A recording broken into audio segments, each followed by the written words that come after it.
JCB machine के क्या क्या और कहां कहां उपयोग हो सकते हैं, इसका नमूना भारत देश के अलावा दुनिया में कहीं नहीं मिल सकता।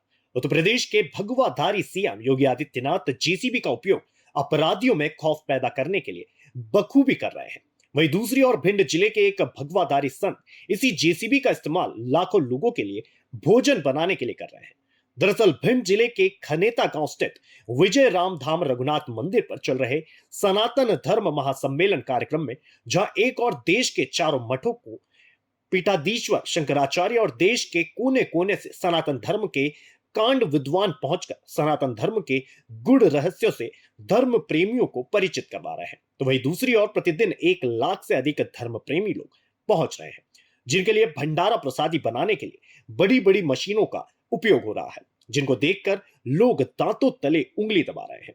सनातन धर्म महासमागम का 7 दिवसीय आयोजन 30 जनवरी से 6 फरवरी तक किया जा रहा है। कार्यक्रम में देश भर के चारों मठों के पीठाधीश्वर शंकराचार्य के अलावा 3 दर्जन से अधिक जगत गुरु संत महापुरुषों के वचन भी हो रहे हैं। इन संतों के आशीर्वचन सुनने के लिए आसपास के अंचल के जिलों के अलावा पड़ोसी राज्यों के भी धर्म प्रेमी श्रद्धालु लाखों की तादाद में पहुंच रहे हैं। यह सब्जी बनाने के लिए बड़े बड़े कहाड़े मंगाए गए हैं, तो वहीं कहाड़ों में से सब्जी और खीर निकालने के लिए जेसीबी मशीन का उपयोग किया जा रहा है। खीर बनाने के लिए प्रतिदिन 7,000 लीटर दूध से भरा हुआ टैंकर पहुंच रहा है, तो वहीं लाल पुआ का खोल बनाने के लिए मिक्सर मशीन का उपयोग किया जा रहा है। पूरी बनाने के लिए आटा गूंदने की एक बड़ी मशीन लगाई गई है। सभी सामानों को भरने के लिए 50 से अधिक ट्रैक्टर ट्रॉली लगाए गए हैं।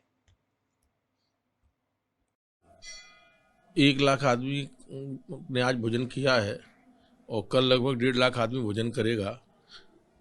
500 हलवाई लगे हुए हैं और इतना भोजन सब्जी बाल्टियों से और उससे निकलना तो असंभव है, इसीलिए मशीनरी का उपयोग किया जा रहा है, क्योंकि इस समय मशीनरी का ज़माना है।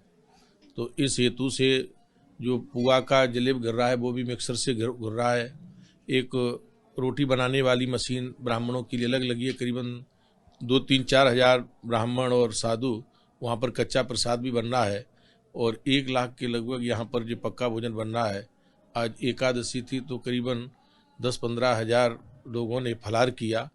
तो इस प्रकार से इस मशीनरों का हम लोग उपयोग करा रहे हैं और हलवाई बड़े कुशल हैं, बड़ी दक्षता से और शांति के ढंग से सभी क्षेत्रवासी इस सेवा में लगे हुए हैं। लगभग 16 गांव के लोग पड़ोस में लगे हुए हैं। इस हेतु से इस प्रकार की व्यवस्थाएं बन रही हैं, क्योंकि यह सनातन समागम है। सभी महापुरुषों का यहाँ पर पदार्पण हो रहा है। आज 3 शंकराचार्य पधार चुके हैं, 2 शंकराचार्य का प्रवचन हुआ और जो जोशी मठ के वासुदेवानंद शंकराचार्य हैं उनका कल यहाँ पर प्रवचन होगा, दर्शन होगा। इस प्रकार से ये सनातन धर्म समागम है, आयोजन है, राम यज्ञ है, सचंडी यज्ञ है, 18 पुराणों के पाठ हैं, भागवत के पाठ हैं, मानस के पाठ हैं और अभी 7 बजे सांस्कृतिक कार्यक्रम यहाँ पर जो चल रहा है, जो इस्कॉन वाले कलाकार आए हैं वो रासलीला का प्रस्तुति करेंगे। तो इस प्रकार से यहाँ पर लगभग लाखों की संख्या में भीड़ हो रही है। तो इस हेतु से उपाय किया जा रहा है।